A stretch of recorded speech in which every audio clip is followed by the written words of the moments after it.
Know that if you're listening in for material to demonize Muslims or to paint Islam as all bad, then you've come to the wrong place.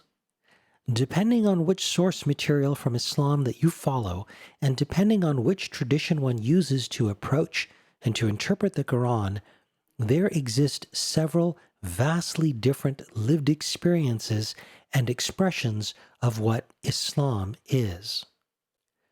Many of us use the word Islam on its own for brevity, and that's understandable. However, it's also important that at least every so often we be specific about which interpretations we're talking about if there's at all a possibility for confusion, just to make sure that we're not talking past one another.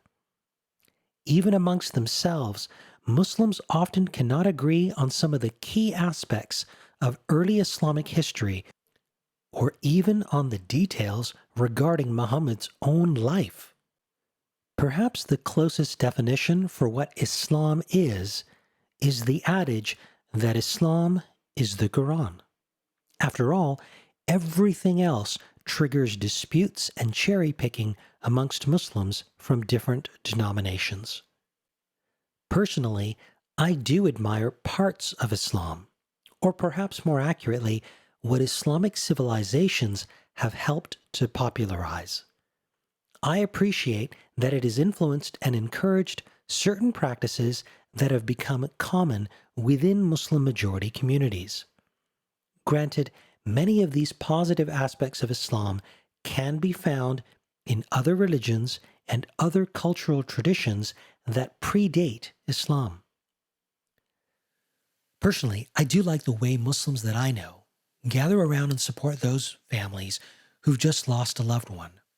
Members of the local congregation come over to offer condolences and just take over. This way, the grieving family feels supported.